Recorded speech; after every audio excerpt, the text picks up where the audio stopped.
Hello दोस्तों, आप सब कैसे हैं? आशा करती हूँ आप सभी अच्छे होंगे। आज मैं सुनाने जा रही हूँ प्यार भरा अनोखी कहानी। कहानी है किस्मत वालों को मिलता है सच्चा प्यार। नीतीश न्यूयॉर्क अपने बिजनेस मीटिंग के लिए गया था और अब वहाँ का सारा काम खत्म करके आज इंडिया लौटा था। नीतीश मुंबई एयरपोर्ट पर इंतज़ार कर रहा था अपने ड्राइवर का, क्योंकि उसके ड्राइवर ने बोला था कि वो एयरपोर्ट पिक करने के लिए आने वाला है। काफ़ी टाइम हो गया था, लेकिन वो नहीं आया और ना ही उसका कॉल लग रहा था। कुछ देर बाद नीतीश का फ़ोन भी स्विच ऑफ हो गया, क्योंकि चार्ज नहीं था। इंतज़ार करते करते बहुत टाइम हो गया था, तो नीतीश ने सोचा कि वो टैक्सी से ही चला जाएगा। फिर वो अपना सारा सामान लेकर एयरपोर्ट से बाहर निकला और टैक्सी की राह देख रहा था कि कोई आए। तभी एक टैक्सी आते देख नीतीश उसे हाथ दिखाकर रोका और जैसे ही बैठने गया तो एक लड़की दूसरी साइड से टैक्सी में बैठ गई। नीतीश ने कहा कि ये टैक्सी उसने रोकी है, तो वो बोली, तो क्या हुआ, बैठी तो मैं पहले ना, आप दूसरी टैक्सी ले लो। नीतीश फिर उसने कहा कि आपको किस तरफ जाना है। उसने कहा मैं कहीं भी जाऊं, आपको उससे क्या मतलब। उसका यह सब सुन के नीतीश को थोड़ा गुस्सा आने लगा। एक तो मैं कब से इंतज़ार कर रहा हूँ, ड्राइवर नहीं आया मेरा, और यह इधर मुझसे बहस कर रही है। फिर नीतीश भी टैक्सी में बैठ गया और बोला, भैया चलो। वो लड़की ज़्यादा कुछ नहीं बोली और आगे चल के उसका घर आ गया, तो वो नीतीश से पहले ही उतर गई और नीतीश आगे निकल गया। टैक्सी में फिर जब नीतीश को प्यास लगा तो वो पानी पीने के लिए पीछे वाले सीट से पानी की बोतल लेने गया, तो देखा उधर एक छोटा सा हैंड पर्स था, जिसमें एक पैन कार्ड, आधार कार्ड और एक छोटी सी डायरी थी। वो पर्स उस लड़की का था। नीतीश ने ड्राइवर को बोला कि देखो, यह उस लड़की का पर्स इधर छूट गया है, तुम इसे पुलिस स्टेशन जाके जमा कर देना। फिर वो ड्राइवर बोलने लगा कि नहीं साहब, मैं नहीं पढ़ना चाहता यह पुलिस के चक्कर में। वो 10 सवाल पूछते हैं, बार बार पुलिस स्टेशन बुलाते हैं। मैं ठहरा एक ड्राइवर, दिन भर गाड़ी चला के कुछ पैसे कमाता हूँ। अगर पुलिस स्टेशन के ही चक्कर काटते रह गए तो खाऊंगा क्या। साहब, यह काम आप ही कर दो, आप पुलिस स्टेशन जाके जमा कर देना। फिर नीतीश ने सोचा, ठीक है, मैं एक जिम्मेदार नागरिक होने के कारण यह तो कर ही सकता हूँ। और फिर नीतीश का घर आ गया। नीतीश ड्राइवर को उसका भाड़ा देकर उतर गया। नीतीश के घर में नीतीश अलावा उसके मम्मी पापा रहते थे। नीतीश उसे मिला, उनका हाल चाल लिया और पूछा कि ड्राइवर आया क्यों नहीं एयरपोर्ट पर मुझे लेने। तो माँ ने बताया कि रास्ते में गाड़ी खराब हो गई, तो उसने तुम्हें कॉल किया, लेकिन तुम्हारा फ़ोन ऑफ था, तो उसने घर पर कॉल करके बताया कि वो गाड़ी ठीक करवाने के लिए जा रहा है। नीतीश ने कहा ठीक है और अपने कमरे में चला गया आराम करने। जब नीतीश शाम को सोकर उठा तो अपना कमरा ठीक करने में जुट गया, जो कि बहुत बिखरा हुआ था। तभी नीतीश को वह उस लड़की का पर्स दिखा जो उससे गाड़ी में मिला था। नीतीश ने उसे खोला तो उसे डायरी था। उसे निकाल के देखा, उसमें कुछ फ़ोन नंबर लिखे हुए थे। उसमें एक नाम था नीतू। नीतीश ने उस नंबर पर कॉल किया और उसे बोला कि मुझे यह पर्स मिला गाड़ी में, जिसमें यह डायरी है, उसमें तुम्हारा नाम और एक पैन कार्ड और आधार कार्ड भी है। उसने पूछा कि आधार कार्ड पर नाम क्या है। नीतीश आधार कार्ड पर देखा और बोला अंजलि। तो सामने से वो लड़की बोली, हाँ, यह मेरी दोस्त का पर्स है। वह मुझे बोली थी कि उसका पर्स कहीं खो गया है, मैं उसे बता देती हूँ और आपका नंबर भी दे देती हूँ, वो आपको कॉल कर लेगी। नीतीश ने कहा ठीक है। थोड़ी देर बाद एक नंबर से कॉल आता है। फ़ोन उठाते ही सामने से एक लड़की बोलती है, मेरा पर्स आपके पास है। नीतीश ने कहा आप कौन। तो वो बोली, वही जिसका पर्स आपके पास है, जिसमें मेरा कुछ बहुत ज़रूरी सामान है। नीतीश ने कहा हाँ मेरे पास है, तुम उसे टैक्सी में भूल गई थी। वो बोली, हाँ, कल आप मुझे दिल्ली कैफ में मिलकर उसे लौटा सकते हैं। मैंने कहा, हाँ। वो थैंक यू बोलकर कॉल रख दी। अगले दिन नीतीश कैफे गया उसका पर्स लौटाने के लिए। नीतीश सही टाइम पर पहुंचा था, लेकिन अंजलि लेट थी। नीतीश रुका था उसके लिए। कुछ देर बाद वो आई। आज वो बिल्कुल अलग ही लग रही थी। कल से उसके लंबे घने बाल थे जो खुले हुए थे। उसने सफ़ेद और नीले रंग का सलवार कुर्ता पहना था। कानों में सुंदर से झुमके भी थे। नीतीश ने उसे बस देखता ही रह गया। वो धीरे धीरे नीतीश की तरफ चली आ रही थी। नीतीश का ध्यान ही नहीं था, वो बस उसे देखे जा रहा था। फिर वो बोली, हेलो, ध्यान कहाँ है आपका? मैं कुछ पूछ रही हूँ। तो नीतीश जल्दी से उठ गया और बोला, हाँ आओ, मैं तुम्हारा ही वेट कर रहा था। वो बोली, हाँ सॉरी, मुझे थोड़ा लेट हो गया। नीतीश बोला, कोई नहीं, ठीक है। फिर नीतीश ने कहा, कॉफ़ी? वो बोली, नहीं सॉरी, अभी नहीं, मैं थोड़ी जल्दी में हूँ। आप मेरा पर्स दे दो, मुझे जाना है। नीतीश ने कहा, हाँ दे दूँगा, थोड़ा बैठ के कुछ बातें तो कर ही सकते हैं। वो बोली, ज़रूर, लेकिन आज नहीं, फिर कभी। मैंने कहा, ठीक है, लेकिन याद रखना अपनी बात अगली बार साथ में बैठ के कॉफ़ी पीना पड़ेगा। फिर मत कहना कि आज भी जल्दी में हूँ। वो बोली, हाँ ठीक है, अब मेरा पर्स दे दो। नीतीश ने उसका पर्स दे दिया और बोला, मैं तुम्हें कॉल कर सकता हूँ ना अगली बार मिलने के लिए? वो बोली, हाँ, और चली गई। नीतीश कुछ देर वहाँ रुका और फिर ऑफिस चला गया। नीतीश पूरी रात अंजलि के बारे में ही सोचता रहा। नीतीश ने भूल ही नहीं पा रहा था। नीतीश को उसकी एक एक बात याद आ रही थी। अगले दिन नीतीश के कुछ दोस्त मिले और वो उसे बोलने लगे कि आज चलो पार्टी करते हैं, बहुत दिन हो गए हैं, हम दोस्तों ने साथ में पार्टी नहीं किया। नीतीश ने कहा, ठीक है, सब चल रहे हैं तो मैं भी चलता हूँ। फिर वो 5 दोस्तों एक क्लब में गए और सब वहाँ बहुत नाच में, फिर थोड़ा ड्रिंक भी किया। तभी नीतीश की नज़र एक लड़की पर गई जो लगातार बहुत ड्रिंक कर रही थी। नीतीश ने ध्यान से देखा तो वो और कोई नहीं, अंजलि थी। आज वो बहुत ही अलग लग रही थी। कहाँ उस दिन जब वो नीतीश से मिलने आई थी तो सलवार कुर्ते में आई थी, और आज वो शर्ट स्कर्ट और टॉप में है और ड्रिंक कर रही है। नीतीश तो बिल्कुल ही चौंक गया उसे देखकर। नीतीश उसके पास जा ही रहा था कि उससे बात करने के लिए, तब तक उसके दोस्त उसका हाथ पकड़कर डांस करने के लेकर गए।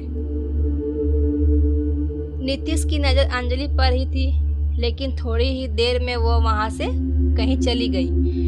फिर नीतीश ने उसे क्लब में इधर उधर ढूंढा, लेकिन वो नहीं मिली। घर जाकर नीतीश उसे कॉल किया, वो कॉल भी नहीं उठा रही थी। नीतीश उसे बहुत बार कॉल किया, लेकिन उसने नीतीश को एक भी कॉल का जवाब नहीं दिया। अगले दिन फिर नीतीश उसी टाइम पर क्लब गया, ताकि अगर वो आ जाई तो वो उधर ही उसे पूछ लेगा। नीतीश अंदर जाकर वेट कर रहा था, लेकिन वो नहीं आई। आज फिर नीतीश ने उसे कॉल किया। इस बार उसने कॉल उठाया। कॉल उठाते ही नीतीश उससे पूछा, कहाँ हो तुम? वो बोली, क्यों, क्या हुआ? मैंने उससे बोला कि कल मैंने तुम्हें क्लब में देखा था, तुम हद से ज़्यादा ड्रिंक कर रही थी। क्या हुआ? तुम्हें कोई किसी बात का टेंशन है क्या? वो बोली, नहीं, और कॉल कट कर दी। नीतीश फिर उसे कॉल लगाया तो उसने कॉल नहीं उठाया। इस बार नीतीश वहाँ से घर चला गया। घर आकर उसने आज अंजलि को मैसेज किया कि अगर तुम्हें कोई किसी बात का टेंशन है तो मुझे बता सकती हो। उसका कोई रिप्लाई नहीं आया। 2-3 दिन हो चुके थे, अभी तक अंजलि ने कुछ नहीं कहा था। नीतीश फिर अंजलि को कॉल किया, उसने कॉल उठाया। नीतीश ने बड़े आराम से बोला कि तुमने कुछ रिप्लाई नहीं दिया मेरे मैसेज का। वो चुप ही थी। नीतीश ने फिर बोला, ऐसे चुप नहीं रहो, कुछ बोलो, कुछ परेशानी हो तो बताओ, मैं तुम्हारी मदद कर सकता हूँ। फिर नीतीश ने कहा, अच्छा चलो कल उसी कैफ़े में मिलो, तुम्हारा कॉफ़ी बाकी है। एक मुझ पे वो हाँ ठीक है बोलकर कॉल रख दी। नीतीश बड़ी बेचैनी से कल का इंतजार कर रहा था। अगले दिन वो सुबह सुबह उठा, अच्छे से तैयार होकर अंजलि से मिलने के लिए निकला। अब आज नीतीश खुद टाइम से पहले आकर इंतजार कर रहा था। थोड़ी ही देर में अंजलि आई। वो बहुत सुंदर दिख रही थी। आज उसने जींस टॉप पहना था और बाल वैसे ही खुले थे। वो जैसे जैसे आगे आ रही, चल के उसके बाल उसकी आंखों के तरफ आ रहे थे। वो उन्हें ठीक करते हुए आ रही थी। वो आके नीतीश के सामने वाले कुर्सी पर बैठ गई। वो शांत थी। नीतीश ने पूछा, कॉफ़ी? वह हाँ हल्की सी मुस्कुराहट के साथ बोली, हाँ। नीतीश ने वेटर को कॉफ़ी के लिए बोला और अंजलि से बोला, चलो अब बताओ क्या बात है जिसे तुम परेशान हो। पहले तुम वह कुछ नहीं बोल रही थी। फिर नीतीश ने कहा, बोलो कुछ बोलो। वो बोली कि मैं मुंबई अकेले रहती हूँ, यहाँ मैं अपना करियर बनाने के लिए आई हूँ। यह बोलते बोलते वो चुप हो गई। मैंने कहा, हाँ आगे बोलो, इसमें क्या हुआ? यह तो अच्छी बात है, तुम अपना करियर पे इतना ध्यान दे रही हो। फिर वो बोली, लेकिन अब नहीं हो पा रहा, मेरा काम में बिल्कुल ध्यान नहीं रहा।